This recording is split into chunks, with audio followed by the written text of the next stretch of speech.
Okay, next we're going to hear from Joe Burchett on location, location, location, location. There's 4 of them. The CGM, IGM over 4 decks in environmental density. Okay, thanks so much. Thanks for the people who organize this fantastic conference year after year, and thanks to all of you for being here. Many of you have come quite far to be here. I just walked across the street, so it's great to have you all here. Location, location, location is the mantra in real estate.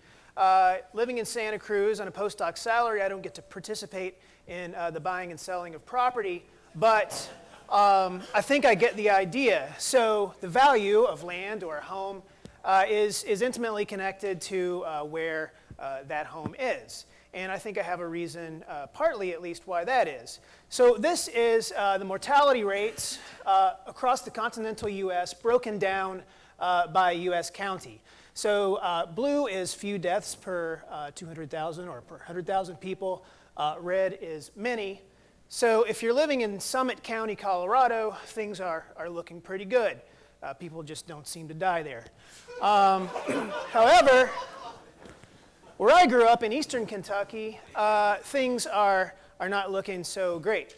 And social scientists would, in fact, tell you your zip code is a great determining factor for your health, your education, and socioeconomic status, et cetera. Well, what does this have to do with galaxies?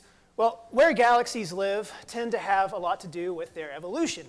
So this is just a 2-dimensional locus. This is the quenched fraction color-coded here, where red is a higher fraction of quenched galaxies, and blue is a lower fraction of quenched galaxies in bins of galaxy stellar mass and their local environmental overdensity. So we can look at this along 2 directions. The horizontal, which is showing quote-unquote mass quenching, which is at a given environmental density. Galaxies with higher masses tend to have a stronger likelihood to be quenched. And along a constant bin in stellar mass, galaxies in denser environments have a greater tendency to be quenched. Okay, so my whole thing is that the CGM reflects whatever impacts the environment and galaxy mass, et cetera, are having on the host galaxy. So I've tried to sort of summarize the perspective from the CGM in this plot from my 2018 paper. So this is just the detection rate, covering fraction of neutral hydrogen in the circumgalactic medium, broken down by galaxy population. So this is purple shows field galaxies. We see a near unity covering fraction of H1, moving into denser environments into galaxy groups. We have a potentially smaller, lower covering fraction, although the statistics weren't great for this sample. And then finally, moving into galaxy clusters, the most extreme environments in the universe, we see a strong suppression in the H1 contents of galaxy halos.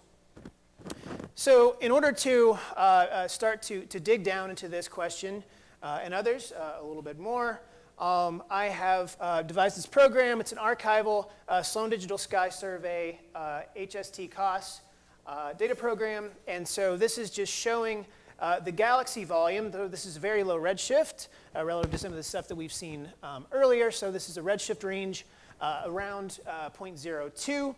So these are galaxies spectroscopically measured from Sloan. This is the fall footprint in this narrow redshift range. You can see an enormous diversity in large-scale structure. The environments have actually been pretty well characterized across this sample. So there are 5 massive Abell clusters you see here in the purple squares. This is Coma, this is Abell 1367, and then there are several fairly massive groups that have been identified in this volume as well. Just for scale, this is about 30 megaparsecs between these 2 massive clusters comprising the so-called supercluster. But really a defining aspect of this project is that all of these represent archival spectra of HST-COS sightlines to background quasars, background objects, so that we can skewer all of this enormous diversity in large-scale structure and the circumgalactic media in absorption. So this is a highly multidimensional data set, and to try to sort of analyze this data set and understand what it holds in a new way, I've been collaborating with some of the very talented folks upstairs in the computational media department, and we have rendered the galaxy sample and the HST cost data in this 3D visualization and analysis framework. The galaxies that were in gray are now in blue and red for quiescent and for star forming and quiescent respectively. The cost sightlines are shown here, skewering the volume with the amount of absorption in each pixel shaded along the cylinder. So you can do some preliminary analysis right there in the tool. This is just two equivalent width profiles around CGM systems in here, where I show that the galaxies far away from coma have a lot more detections, higher column densities of H1 than those galaxies that are in and near coma. So this took about maybe 20 minutes with this tool that's published on the web, and anyone can use it as you like. So let's look at what's happening to the CGM and the group environment. I sort of showed the result earlier where it wasn't quite statistically significant, the difference between the field population and the group population. So very simply, we can take all of the galaxies within this Sloan volume, cross-match those with the HST cost sightlines, and all of the galaxies that are pierced within 1.5 virial radii. We're going to accept those as our CGM sample, and then we're going to cross-match those with a group catalog. I use the updated version of the Young et al. 2007 catalog. And so this is just showing the H1 absorption in the CGM for galaxies as a function of that group halo mass that I've adopted from the group catalog. Filled symbols are going to show detections. Open symbols are upper limits. And you can see both red and blue galaxies alike showing quite a bit of H1 in their halos, and we're actually covering quite a large range of group halo mass as well. So looking at the detection rate in this much larger statistical sample across group halo mass, so this is going from scales of about 10 to the 11, so these are basically isolated dwarf galaxy halos, moving into sort of cluster scales at 10 to the 14. You can see a sharp decline at around 10 to the 13 solar masses, where in modestly populated groups, we start to see the impacts of the group environment on the circumgalactic medium. So this is much more significant than what I was showing earlier, obviously. I'll just make one comment.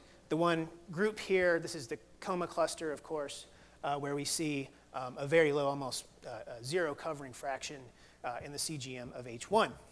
Okay, so we can also just do the exercise of simply stacking the spectra, and this is what that reveals. So this is moving from lower mass to higher mass, from purple to red. So you can see the sharp, the very pronounced absorption signature of H1 in the low mass groups, but then once we moved into the 10 to the 13 regime and more massive, then that's where we see the H1 signal essentially go away. Okay, so I'd now like to turn my attention to the intergalactic medium. And so this is essentially how studying the intergalactic medium is supposed to work. So this is a quasar spectrum here. We'll see a ray propagating from the quasar to the observer. This is a visualization done by Andrew Ponson. The credit will be shown at the end. Hopefully we get there. But as the ray propagates through the intergalactic medium and through the large-scale structure, the filaments, walls, sheets, voids, etc., that lambda cold dark matter predicts, then we should see absorption signatures placed in these various transitions. So this is just looking at what we call a Lyman alpha forest here, and we have traversed the disk of a galaxy, which created quite a profound absorption signature. And as Sebastiano nicely stated yesterday, the universe is supposed to look like this. This is a snapshot from the Eagle simulation showing gas in various phases. And within the sort of filamentary structure, within the large-scale structure, we can see where galaxies eventually reside at intersections of filaments, et cetera. So how do we take this discrete galaxy data that we actually get from real surveys and turn it into something like this that we can actually sort of test? Is this picture of what the intergalactic medium looks like from simulations in what we see in observations do the two mesh? Well, for us, we have employed the slime mold. And there's a great video.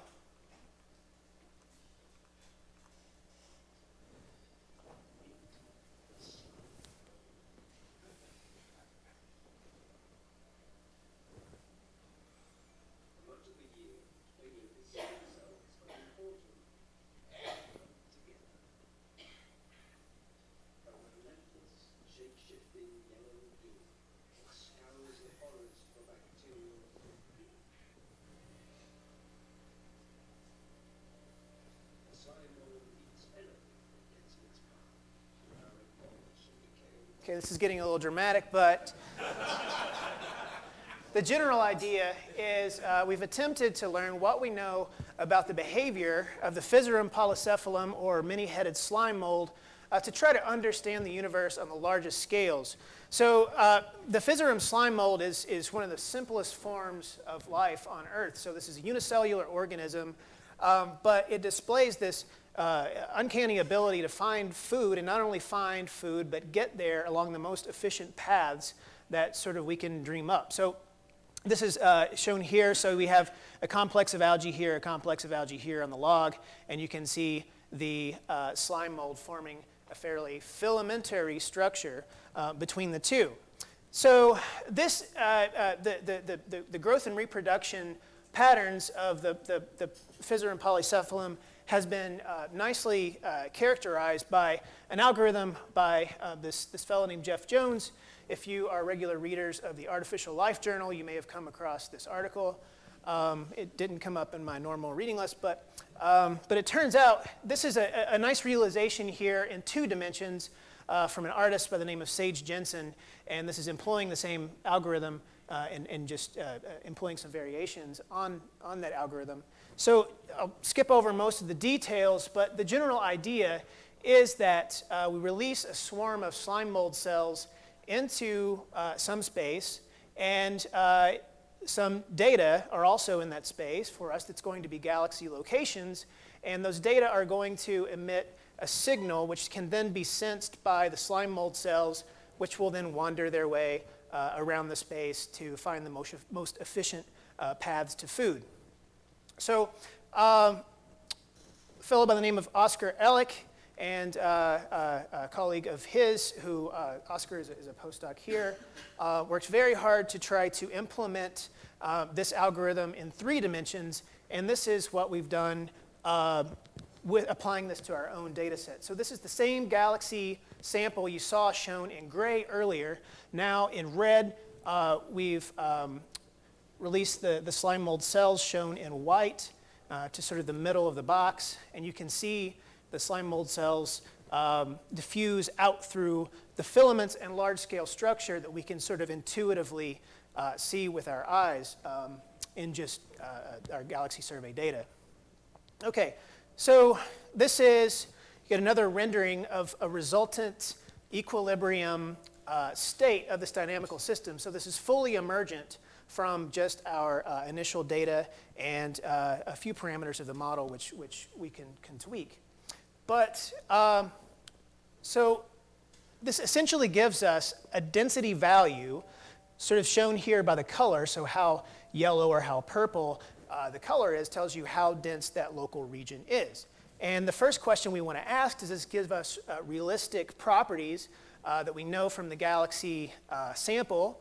And the answer is yes. So we've now replaced the local overdensity from this Ping-et-al plot with the slime mold density. And so you can see this sort of mass quenching, environmental quenching, both naturally arise here.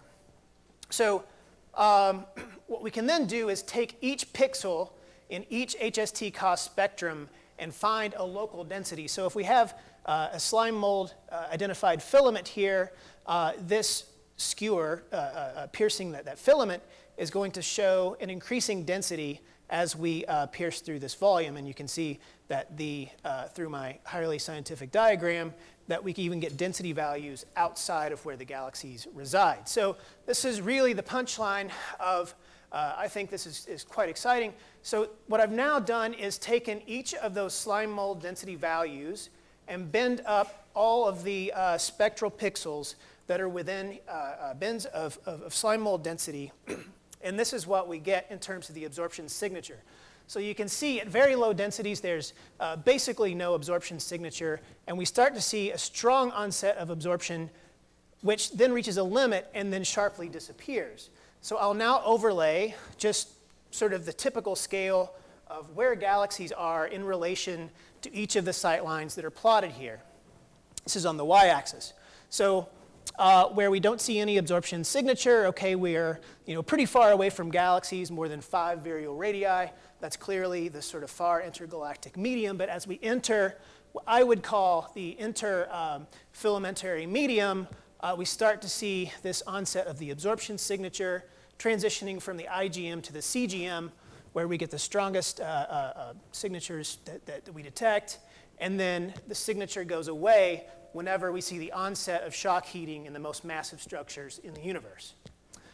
So I think this is quite important in terms of future studies of Lyman alpha forest tomography and how we sort of think about feedback physics and the ultraviolet background and all the things that go into our cosmological simulations and our galaxy formation models. So I'll leave it here and take any questions. Thank you very much.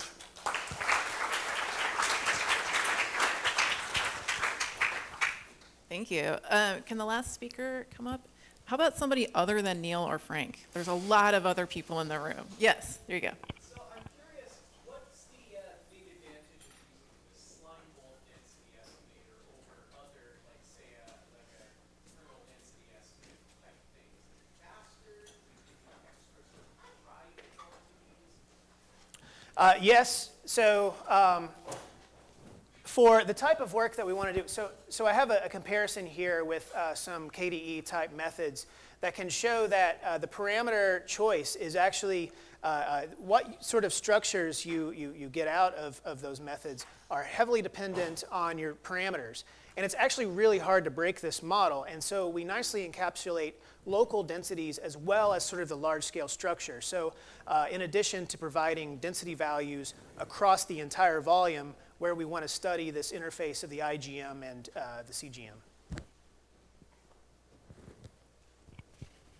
Okay. Quickly. So I love the slime mold, first of all. But what it does is it will basically recover the density, or hopefully recover the density distribution in Redshift space. So I just wanted to advocate that Hu-Yuan Wang and Xiaoyang and Hojun Mo, they have run numerical simulations that have the initial conditions fine-tuned to reproduce the Sloan volume. And they have their simulation that is corrected for the Redshift space distribution. And they also, at each location in space, you can recover density. I think it would be a wonderful exercise to compare those densities with your slime mold. So this is fantastic work. No, I would be happy to. Yeah, and so for our purposes, our data in terms of sightline spectra are in Redshift space. And so it's sort of nicely convenient that this particular model works in Redshift space. But absolutely, we'd love to compare to any of these other methods, especially in terms of the galaxy statistics.